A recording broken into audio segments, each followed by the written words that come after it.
ரெண்டே 2 பீட்ரூட் மட்டும் இருக்காங்க.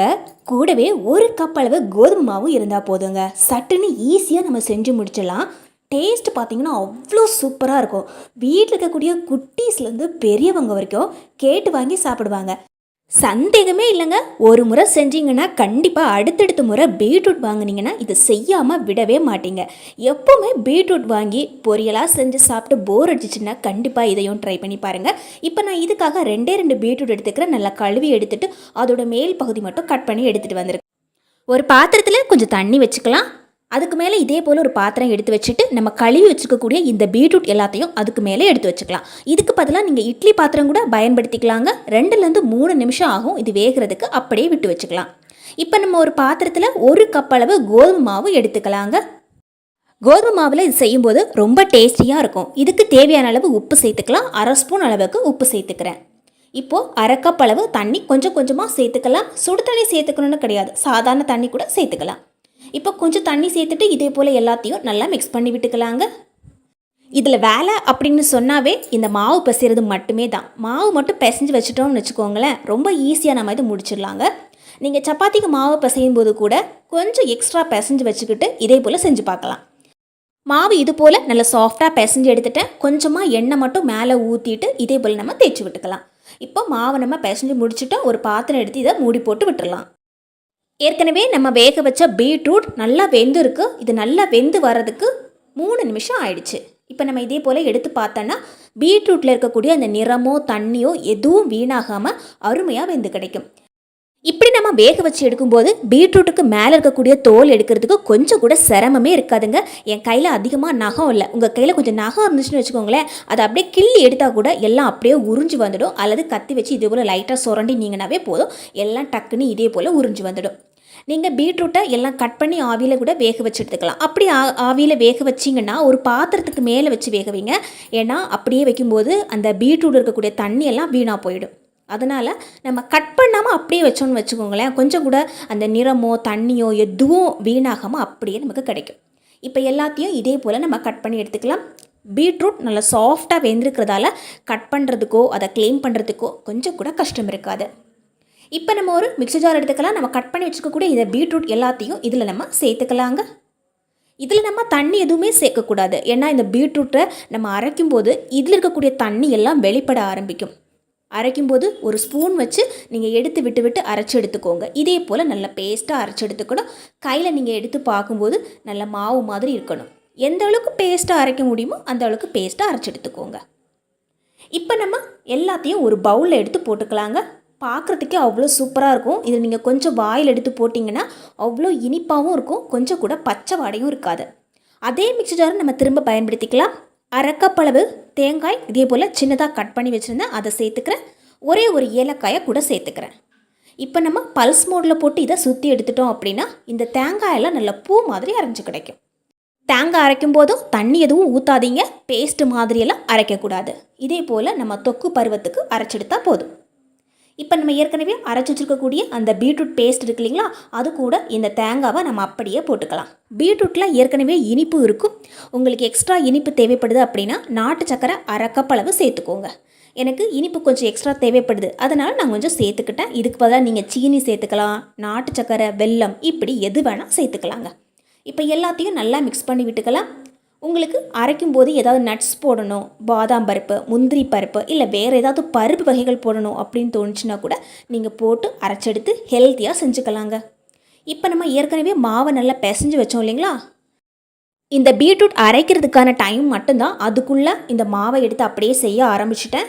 நம்ம மாவை பிசைஞ்ச உடனேயே செய்ய ஆரம்பிக்கலாம். இப்போ இதே போல் மாவில் 3 கட்டு கொடுத்துட்டு இதே மாவை 3ஆக பிரித்து வச்சுக்கிட்டேன்.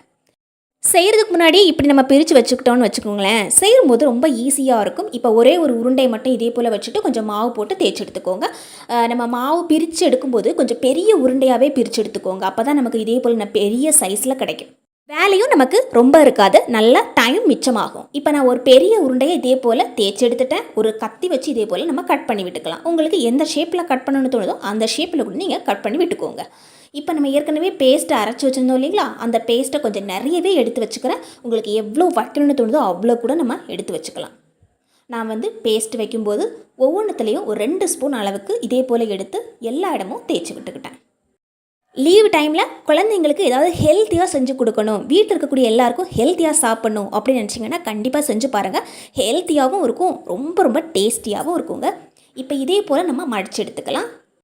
எவ்வளோ ஈஸி பாருங்கள். ஜஸ்ட்டு நம்ம தேய்ச்சிட்டோம், அதுக்கு மேலே இதை மட்டும் எடுத்து தேய்ச்சி விட்டுட்டு இதே போல் நம்ம மடித்து எடுத்துக்கிட்டோம். ரொம்ப ஈஸியாக இருக்கும் செய்கிறதுக்கும். இப்போல் நம்ம எல்லாத்தையும் க்ளோஸ் பண்ணி எடுத்துடலாம். இப்போ நான் என்னென்னத்தை உங்களுக்கு க்ளோஸ் பண்ணி காமிக்கிறேன். இதே போல் நம்ம மூடி எடுத்துக்கணும். நம்ம ரொம்ப ஓவராக போட்டு இதை சுருட்டக்கூடாது.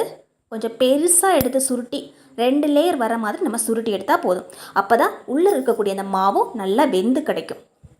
இதே போல் நம்ம எடுத்து ஃபைனலாக வச்சுட்டு ஓரத்தில் இதே போல் ப்ரெஸ் பண்ணி கொடுத்துக்கலாம். கோதுமை மாவில் ஒட்டக்கூடிய பிரச்சனை எதுவுமே இருக்காது. லைட்டாக இது போல் ப்ரெஸ் பண்ணி கொடுத்தாவே தானாகவே ஒட்டிக்கோங்க. இதே போல் மாவு தேய்க்கும் போது அமீபா ஷேப்பில் வந்துச்சு அப்படின்னா ஓரத்தில் இருக்கக்கூடியதை கொஞ்சம் கட் பண்ணி கூட நீங்கள் செஞ்சுக்கலாம். அல்லது இதே போல் பக்குவமாக பார்த்து நீங்கள் செஞ்சுட்டு ஓரத்தில் இதே போல் ஒட்டி விட்டுக்கலாம். அவ்வளவுதான். இப்போ எல்லாத்தையும் நம்ம செஞ்சு முடிச்சிட்டோம். இப்போ நான் இந்த பிளேட்டில் இந்த அளவுக்கு எடுத்து வச்சுருக்கிறேன். மிச்சம் இருக்கிறது ஒரே ஒரு உருண்டை, அதையும் நான் கடைசியாக தேய்ச்சி எடுத்துக்கிட்டேங்க. அவ்வளோ தாங்க. வெறும் 5லேருந்து 10 நிமிஷத்துக்குள்ளேயே எல்லா வேலையுமே நம்ம முடிச்சிட்டோம். இப்போ நம்ம அடுப்பில் ஒரு கடாயோ அல்லது ஒரு தோசைக்கல்லோ எடுத்து வச்சுக்கோங்க. இதில் 2 ஸ்பூன் அளவுக்கு சமையல் எண்ணெய் சேர்த்துக்கோங்க. கடாய் நல்லா சூடானதுக்கப்புறமா நம்ம மடித்து வச்சுருக்கக்கூடியதை கையில் எடுத்துகிட்டு ஒரு தடவை இது போல் கையில் வச்சு சப்பி விட்டுக்கோங்க. அப்போ தான் இது நல்ல சப்பி இருக்கும். ரொம்ப உப்பி இருக்கக்கூடாது. சப்பி இருந்தால் தான் நமக்கு நல்ல சம அளவில் வெந்து கிடைக்கும். இப்போ எல்லாத்தையும் இதே போல் வச்சுட்டு 1 நிமிஷத்துக்கு மட்டும் விட்டுக்கோங்க. அதுக்கு மேலே நம்ம டைம் கொடுத்தோம் அப்படின்னா அடிப்பகுதி ஃபுல்லாக தீஞ்சிடும். 1 நிமிஷத்துக்கு அப்புறமா ஓப்பன் பண்ணிவிட்டு நம்ம இதே போல் திருப்பி விட்டுக்கலாம். அடியில் நல்லா வெந்து இருக்குங்க. இப்போ இதே போல் நம்ம இதையும் க்ளோஸ் பண்ணி விட்டுக்கலாம். இதுவும் 1 நிமிஷத்துலேயே நல்லா வெந்திருக்கும். இதே போல் நம்ம வேக வைக்கிறதால உள்ளே இருக்கக்கூடிய மாவு வேகாதோ அப்படின்லாம் பயப்படவே தேவையில்லை. உள்ளே இருக்கக்கூடிய மாவும் நல்லா சூப்பராக வேகும். முக்கியமாக நீங்கள் இதை வேக வைக்கும்போது மூடி போட்டு வேக வைங்க.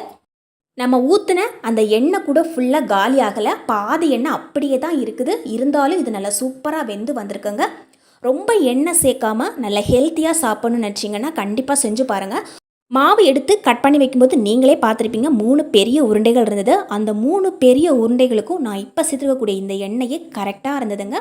ஒரு ஸ்டெப் வெந்து எல்லாத்தையும் எடுத்து வச்சதுக்கப்புறமா அதே எண்ணெயிலேயே நம்ம திரும்ப எல்லாத்தையும் போட்டு வேக வச்சு எடுத்துக்கலாம். ரொம்ப இதெல்லாம் இதுக்கு எண்ணெய் தேவைப்படாது. இதே போல் நீங்கள் தோசைக்கல்லில் போட்டுட்டு ஒரு 4-5 எடுத்து பரப்பி வச்சா கூட அழகாக வெந்து கிடைக்கும். நான்ஸ்டிக் பாத்திரம் இருக்குன்னா நீங்கள் அதில் கூட வேக வச்சு எடுத்துக்கலாம். குழந்தைங்களுக்கெல்லாம் பீட்ரூட் பொரியல் செஞ்சு கொடுத்தோன்னா சில டைமில் சாப்பிடாம கூட இருப்பாங்க. ஆனால் இந்த மாதிரி செஞ்சு கொடுத்து பாருங்கள், இன்னும் கொஞ்சம் தாங்கன்னு கேட்டு வாங்கி சாப்பிடுவாங்க. செஞ்ச உடனேயே காலி ஆகிடுங்க. இப்போ நம்ம இதை பிச்சு பார்க்கலாம். உள்ளே எவ்வளோ சூப்பராக இருக்குது பாருங்கள். அந்த பீட்ரூட்டோட கலர் நமக்கு அப்படியே நல்லா பளிச்சுன்னு தெரியும். அவ்வளோ அழகாக இருக்கும் பார்க்குறதுக்கும்.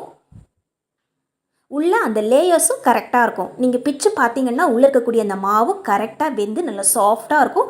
வெளியே நல்லா மொறு மொறுன்னு இருக்குங்க சாப்பிட்றதுக்கு. ரொம்ப டேஸ்டியான, அதிகமாக ஆயில் சேர்க்காத ஒரு ஸ்நாக்ஸ் சட்டுன்னு செய்யணும், ஹெல்த்தியாக செய்யணும் அப்படின்னு நினச்சிங்கன்னா கண்டிப்பாக ட்ரை பண்ணி பாருங்கள். வீடியோ பிடிச்சா லைக் பண்ணி ஷேர் பண்ணுங்கள். உங்கள் ஃப்ரெண்ட்ஸ் அண்ட் ஃபேமிலிக்கு இந்த வீடியோவை ஷேர் பண்ணிவிட்டு உங்களுக்கு கொஞ்சம் செஞ்சு கொடுக்க சொல்லுங்கள்.